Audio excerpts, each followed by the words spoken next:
Olá, querido, querida, que a paz do Senhor Jesus esteja contigo, com a tua casa, com a tua família. Vamos começar mais uma aula do nosso curso gratuito em Teologia. Vamos estudar hoje o nível Expert, a disciplina é Dízimos e Ofertas, e hoje nós vamos estudar a aula de número 46, Maldição e Bênção. O versículo inicial está no livro do profeta Joel, capítulo 1, versículo 4, que diz assim: O que deixou o gafanhoto cortador, comeu-o o gafanhoto migrador. O que deixou o migrador, comeu o gafanhoto devorador. O que deixou o devorador, comeu o gafanhoto destruidor. Então, nesta aula, nós vamos falar a respeito das bênçãos decorrentes da fidelidade e das maldições decorrentes da infidelidade. Como eu já disse em aulas anteriores, Deus não precisa do nosso dinheiro, Ele é Deus, Ele é dono do céu e da terra, Ele é todo poderoso, não é? Para você ter uma ideia, a ciência hoje prova, não é? Até onde o ser humano conseguiu descobrir, que o universo tem distensão de uma ponta a outra a distância de 93 bilhões de anos-luz. Você tem ideia do que é isso? 93 bilhões de anos-luz. Ou seja, nem a nossa milésima geração consegue percorrer uma distância dessa. Então, Deus que é todo-poderoso, criou tudo isso. Você acha que Ele vai precisar do meu e do teu dinheiro? Ele é dono do ouro e da prata, Ele é todo-poderoso. Mas Ele estabeleceu orientações na palavra, Ele estabeleceu princípios que, quando nós cumprimos, Ele mesmo nos abençoa, nos recompensa, porque Ele cumpre a palavra dEle. Diz o salmista, não é? Que Deus colocou a palavra dele acima dele mesmo. Então ele vela para a palavra dele se cumprir, a palavra dele não cai por terra. O Senhor Jesus diz, céus e terra passarão, mas a minha palavra não vai passar. Na aula passada, nós falamos de exemplos bíblicos de dizimistas, de ofertantes. Na aula passada nós falamos de Abel, nós falamos de Abraão. Com Abraão é a primeira vez que aparece na Escritura a palavra dízimo. Lembrando que o primeiro que separou as primícias foi o Abel, a primícia das ovelhas, a gordura. Então, Abraão começa a fazer, separar para Deus o dízimo de tudo, ele ensina isso para o Isaac, o Jacó faz um voto, falamos na aula passada, Gênesis 28, de tudo que o Senhor me der, certamente lhe darei o dízimo, e esse ensinamento vai sendo passado. Quando é no tempo de Moisés, Deus manda registrar na palavra que agora o dízimo não era mais voluntário, as ofertas agora, a partir de agora, todas têm que ser feitas pelo povo. Lá em Deuteronômio 12, no versículo 6, Deus usa Moisés para estabelecer os tipos de oferta. Então, vai ter lá dízimos, vai ter lá ofertas voluntárias de ação de graça, ofertas alçadas, sacrifícios, holocaustos, votos. Deus estabelece todos esses tipos e Deus estabelece também que o dízimo é santo ao Senhor. O dízimo é santo, é separado para Deus. E o ensinamento vale para todos, para o povo, para os levitas, sacerdotes. Por exemplo, em Números 18, os levitas e sacerdotes que não tinham herança na terra, que recebiam uma parte, uma porção daquilo que as outras tribos traziam, eles tinham que separar dízimos dos dízimos e apresentar a Deus. No Novo Testamento, o Senhor Jesus fala também, em Mateus 23, já falamos isso em outras aulas. Então, quando nós fazemos, vem bênçãos. Quando não obedecemos, vem maldições. Aqui na apostila, o texto começa falando a respeito das maldições. Um livro que fala muito claro nesse sentido é o livro de Malaquias. Lembrando que o livro de Malaquias, minha gente, não fala só sobre dízimo e oferta. O livro de Malaquias fala sobre a decadência espiritual do povo. Malaquias profetiza 100 anos depois do regresso do cativeiro babilônico. Eles haviam reconstruído o templo, tinha culto, só que não tinha coração, não tinha entrega, não tinha um amor dedicado. Serviam a Deus por servir, apresentavam a Deus qualquer coisa de oferta, apresentavam a Deus pão bolorento, apresentavam animal cego, coxo, manco. E o texto de Malaquias vai além, chegavam ao ponto de roubar os animais dos vizinhos para apresentar de oferta para Deus. E apresentavam qualquer coisa de qualquer jeito, e Deus não se agradou. E Deus fala, primeiro, Malaquias 1, verso 2, eu vos amei, porque a apostasia do povo foi de uma tal maneira que chegaram ao ponto de questionar o amor de Deus, se Deus de fato os amava ou não. Mas era o povo que havia apostatado, deixado Deus, sido infiel, não é? No versículo 6, Malaquias 1,6, Deus diz assim: o filho honrará o pai e o servo ao Senhor. Se eu sou pai, se eu sou Senhor, onde está a minha honra? Nós temos que honrar a Deus com o que somos e com o que temos. Nós temos que honrar a Deus com a nossa vida, com as nossas palavras, não é? Como diz Paulo aos Colossenses 4,6, as palavras da nossa boca têm que ser agradáveis, temperadas com sal, para que saibamos como convém responder a cada um. O nosso corpo tem que ser templo e morada do Espírito Santo e viver em santidade. Romanos 12,1 diz, rogo a Deus que apresenteis os vossos corpos em sacrifício vivo, santo e agradável a Deus, que é o vosso culto racional. E a nossa fidelidade tem que ser completa, ela não pode ser parcial pela metade. Nós temos que honrar a Deus também com aquilo que Ele nos dá, com aquilo que nós temos, com os nossos bens, como diz lá Salomão em Provérbios 3,9, honra ao Senhor com os teus bens e com a primícia de toda a tua renda, porque se encherão abundantemente os teus celeiros e transbordarão de moço os teus lagares. Então, dízimos e ofertas fazem parte de honrar a Deus. As ofertas também fazem parte da adoração, como diz Davi, primeiro livro de Crônicas 16, é o texto que se tornou o Salmo 96, não é? Ele chama todos os povos a vir e trazer ofertas ao Senhor e adorá-lo na beleza da sua santidade. Então, ser dizimista, ser ofertante é também adorar a Deus. Então, temos que adorar ao Senhor com o que somos e com o que temos. Tem que ser uma adoração completa, que não havia no tempo de Malaquias. O povo estava gelado, apostatado. Aí Deus levanta Malaquias para falar dessa decadência espiritual e fala também a respeito das ofertas. E chega ao ponto de dizer, Malaquias 3,8, roubará o homem a Deus? Todavia me roubais e dizeis, em que te roubamos? Nos dízimos e nas ofertas alçadas. Com maldição, versículo 9, com maldição sois amaldiçoados, vós toda a nação, porque me roubais a mim. Trazei todos os dízimos à casa do tesouro para que haja mantimento na minha casa e fazei prova de mim nisso, se eu não vos abrir a janela do céu e derramar sobre vós uma bênção tal que vos advenha a maior abastança. Então, Deus traz o ensino de maneira clara, precisa e objetiva.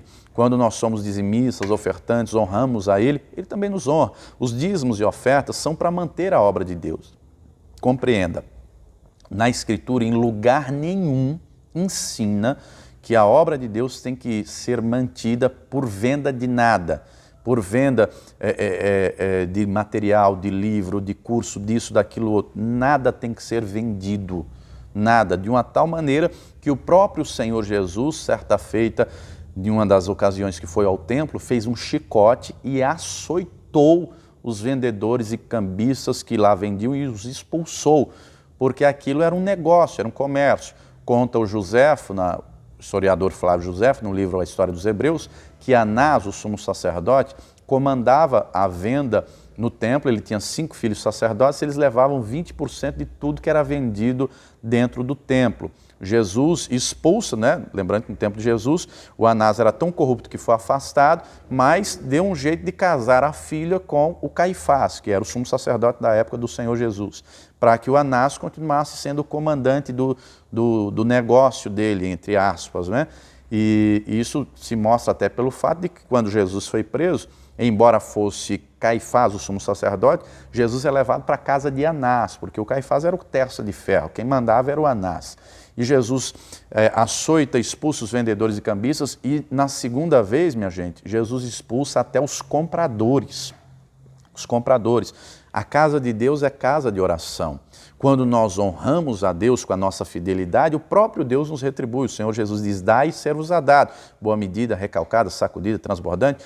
E aquele recurso, os dízimos, as ofertas, tem que ser utilizado para manter a obra, né? Para manter o templo, para manter funcionando. Lembrando que a igreja somos nós, né? Nós somos o templo vivo do Espírito Santo, mas para manter o local de culto, o local de adoração, tem que ser através dos dízimos das ofertas. No Antigo Testamento, o tabernáculo foi o povo que contribuiu para construir, o templo também, né? E assim é a obra hoje. No Novo Testamento é elogiada a generosidade. Por exemplo, Paulo, segundo aos Coríntios 8, elogia a generosidade das igrejas da Macedônia, em específico a igreja de Filipos. Por isso que ele vai dizer lá em Filipenses 4, da generosidade da igreja de Filipos, aí ele cita o versículo 19, o meu Deus, segundo as suas riquezas, suprirá todas as vossas necessidades em glória. Por quê? Porque eles tinham voluntariedade, generosidade em servir, em contribuir. Não é? Generosidade, voluntariedade. Aí Paulo, citando aos Coríntios, ele elogia a igreja de Filipos. A igreja de Filipos, minha gente, Filipos, financeiramente falando, era pobre.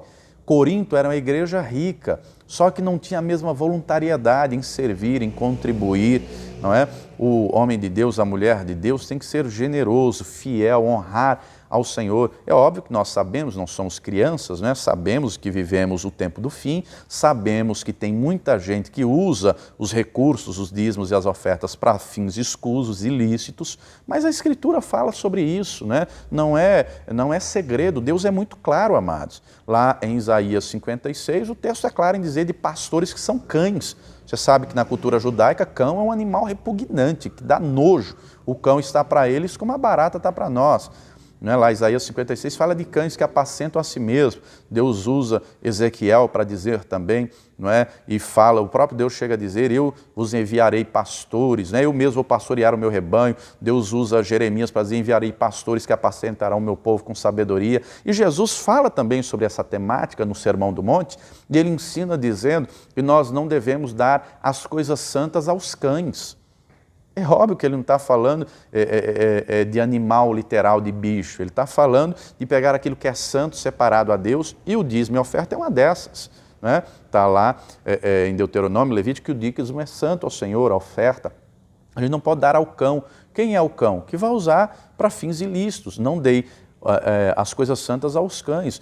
Os dízimos e as ofertas são para manter a obra de Deus. É óbvio que tem muita gente aí que usa a palavra, usa o templo como meio de comércio. Isso também não é novidade. 2 de Pedro está escrito isso. Leia 2 de Pedro, versículo 1 em diante, que haveriam falsos mestres, falsos doutores que introduziriam encobertamente heresias e perdição e por avareza, ganância, fariam de vós negócio. Hoje tem muito explorador da fé, hoje tem muita gente que só quer sugar os recursos das pessoas, tem muita gente aí que faz isso, mas a nós não compete julgar nem apontar. Então, a partir do momento que você tem entendimento, conhecimento da palavra, não dê aquilo que é santo aos cães, simplesmente. Não é? O dízimo é para ser sustento e mantimento da casa, como lá em Gênesis 28, né?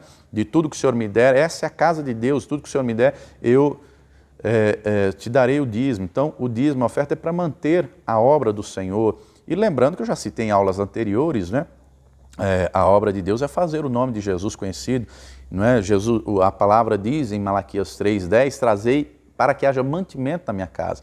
Para que o templo funcione, tem que ser através dos dízimos e das ofertas, tem que ser através da contribuição voluntária do povo que é fiel ao Senhor. Se você é fiel a Ele, honre a Ele, seja dizimista, seja ofertante, porque se você fizer, não virá nenhuma maldição sobre a tua vida, pelo contrário, virão bênçãos. Aqui ainda na apostila falei de Malaquias, mas aqui também na página 1 cito o texto de Ageu. Ageu profetiza logo em seguida ao regresso do povo, incentivando, o regresso da Babilônia, incentivando o povo a reedificar o templo. Ageu 1,6 diz assim, semeais muito e recolheis pouco, comeis, mas não vos fartais, bebeis, mas não vos saciais, vestivos, mas ninguém se aquece, e o que recebe salário recebe num saquetel furado. Olha só, e Deus chegou ao ponto de dizer, o pouco soprou, eu soprei de vocês. Por quê? Porque a minha casa está deserta. O que aconteceu? Se você pegar o contexto bíblico, quando Deus usa Ciro, e Isaías já tinha profetizado que viria o Ciro para trazer a libertação do povo do cativeiro, antes mesmo do povo ir para o cativeiro. Isaías 45. Mas muito bem, o decreto de Ciro, segundo o livro de Crônicas 36, termina com o decreto de Ciro, e Esdras, que escreveu o livro de Crônicas e o livro que leva o nome dele, termina o segundo Crônicas e começa o de Esdras com o mesmo texto. É a mesma coisa. A ordem que Deus usa Ciro para dar é expresso. O povo tem autorização para regressar a Jerusalém, cujo objetivo primordial, a primeira coisa a ser feita, era reedificar o templo.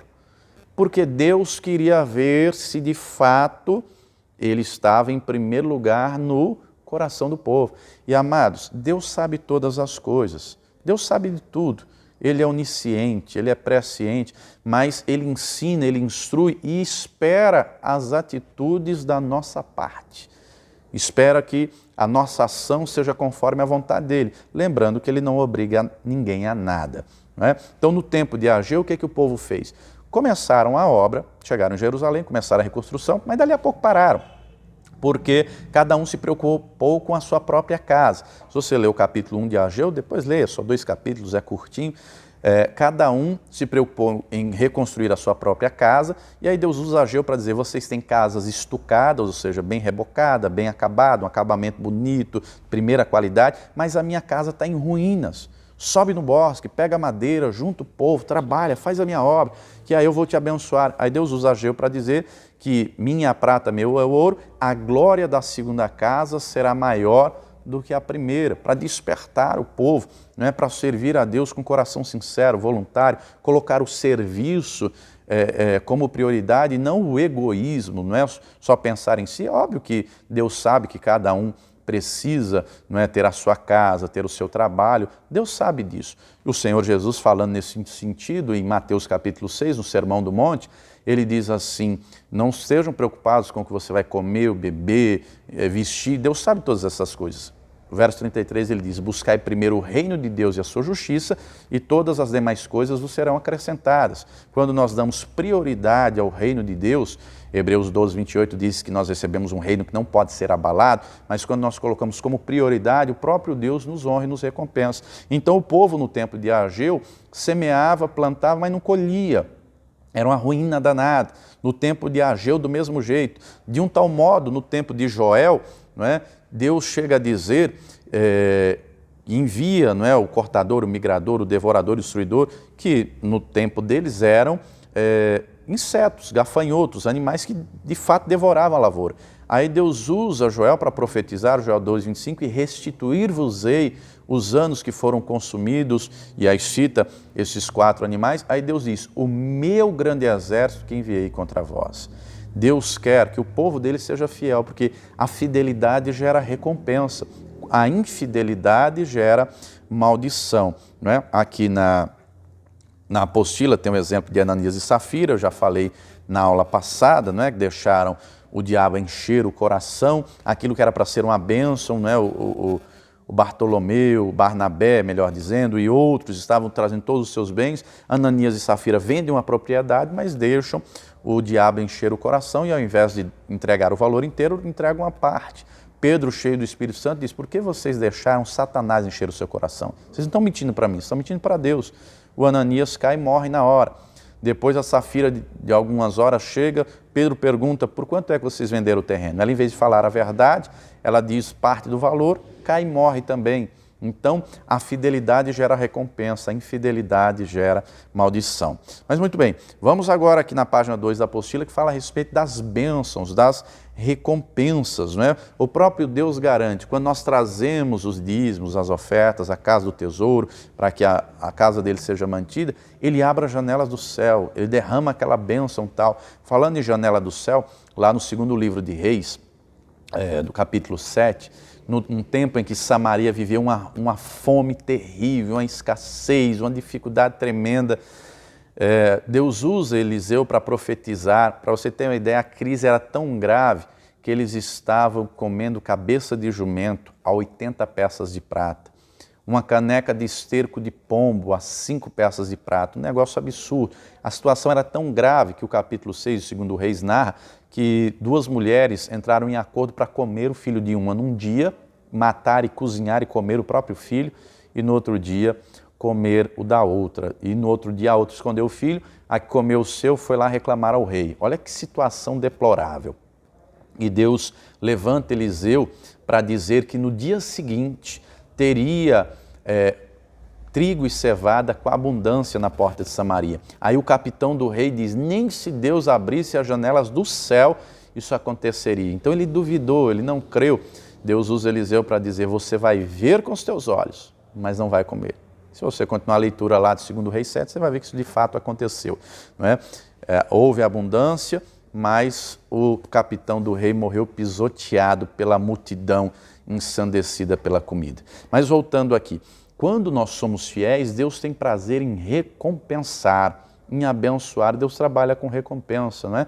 Diz lá Hebreus 11:6 que Ele é galardoador, recompensador dos que o buscam. Deus trabalha com recompensa, Ele tem prazer em dar. Apocalipse 22:12, o Senhor Jesus diz: eis que cedo venho e trago o meu galardão comigo para dar a cada um segundo as suas obras. Esse galardão não é só o galardão eterno, Ele já vai recompensando e dando o prêmio já aqui na terra. Não é? Lá Apocalipse 22 vai ter recompensa. Lembre-se que galardão é diferente de salvação. Salvação é pela graça, é igual para todo mundo. Graça é favor imerecido, agora galardão é recompensa. Só vai ter recompensa quem tem obras. 1 Coríntios 3, o apóstolo Paulo fala de obras que são de madeira, feno e palha, que serão consumidas pelo fogo, e obras que são de ouro, prata e pedras preciosas. Então, de acordo com as nossas obras, atitudes, né, nós amontoaremos um tesouro no céu ou não, depende de cada um. O Senhor Jesus deixa claro: onde está o teu coração, aí estará também o teu tesouro. Mas Deus promete recompensar, trazer recompensa. Não é? Citamos o texto, citei o texto já de Provérbios 3, promete retribuição, abundância, encher os celeiros. Naquela época, o celeiro era o local onde reunia a colheita. Era no celeiro que reunia o trigo, a cevada. Hoje, no nosso tempo, nosso celeiro é, por exemplo, a conta bancária, a carteira, a geladeira, enfim, onde nós recolhemos. Deus quer prosperar o povo dele. E lembre-se, amados, prosperidade, tem gente que quando ouve a palavra prosperidade já associa a dinheiro. Prosperidade bíblica não é só dinheiro. Prosperidade é a ausência de necessidade. Diz o salmista que Deus tem prazer na prosperidade dos seus servos. Deus não quer que o povo dele tenha falta de nada. Pelo contrário, que o povo dele tenha abundância de tudo. E isso Ele faz quando nós o honramos com a nossa vida, com o que somos e com aquilo que nós temos. Então, a obediência gera bênção. Deuteronômio 28, versículos 1 e 2. Se me ouvires e me obedeceres, todas essas bênçãos virão sobre vós e vos alcançarão. E aí Deus promete abençoar a obra das nossas mãos, abençoar no campo, na cidade, o trabalho, bênção completa. Bênção completa. Deus não deve nada a ninguém. Quando nós o honramos, Ele também nos honra. E aqui na apostila, fala o texto lá de Marcos 12, quando Jesus se senta de frente da arca no templo. Ele se senta de frente da arca para ver como as pessoas colocavam ali as ofertas. E diz lá o texto que os fariseus traziam grandes somas, mas era do que lhes sobejava. Já uma viúva traz 2 moedas, mas era todo o seu sustento. E aquela oferta da viúva agradou ao Senhor Jesus, chamou a atenção dele.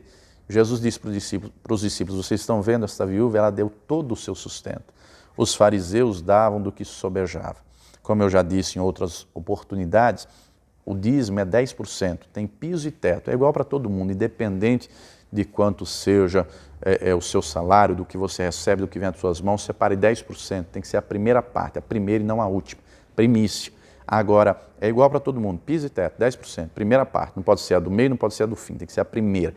Oferta não tem limite na Escritura, a oferta é ilimitada. A oferta pode ser menor que o dízimo, ela pode ser igual, que é a oferta alçada, pode ser igual ou pode ser superior ao valor do dízimo. Não tem limite. Agora, Deus não está preocupado com quantidade, Ele está preocupado com qualidade. Sempre oferte o melhor que você tiver. Adore ao Senhor com a sua melhor oferta, independente de quantidade. Seja uma pessoa grata, seja uma pessoa generosa, porque Deus ama essas qualidades e espera que nós tenhamos. E quando temos um relacionamento verdadeiro com o Espírito Santo, Ele nos ensina isso. É por isso que é importante conhecer ao Senhor. O Espírito Santo abre o nosso entendimento, Ele nos ensina, Ele nos instrui, Ele nos faz compreender a palavra, Ele nos faz compreender a motivação de exercer a palavra de maneira correta, com entendimento, Quando nós assim fazemos, Deus nos honra, Deus nos recompensa, porque Ele não deve nada a ninguém, tá bom? Que Deus abençoe você, a tua casa, a tua família. Se você gostou desta aula, deixa aí o teu joinha, o teu like para nos ajudar, deixa aí também um comentário, o que você gostou, o que você aprendeu. Se você não é inscrito ainda aqui no canal, clique aqui no botãozinho vermelho de se inscrever e se inscreva, ative o sininho das notificações para receber as próximas aulas quando eu postar, tá bom? E você também é convidado a se tornar um pregador do telhado. Os pregadores do telhado são aqueles que contribuem aqui com a obra de Deus. Se você tem sido ensinado, instruído, o Espírito Santo tem falado ao teu coração, contribua. Está aparecendo aqui agora as contas aqui da Paz e Vida, no Banco Bradesco, Banco Santander, Banco Itaú, tem o CNPJ também da Comunidade Cristã Paz e Vida, aí você faz a tua oferta, a tua transferência e depois envie o recibo, o depósito nesse número aqui do WhatsApp, que eu vou enviar para você os e-books do pastor João Ribe Palharim, que eu tenho certeza que vão edificar a tua fé, tá bom? Deus te abençoe e viva o Senhor Jesus.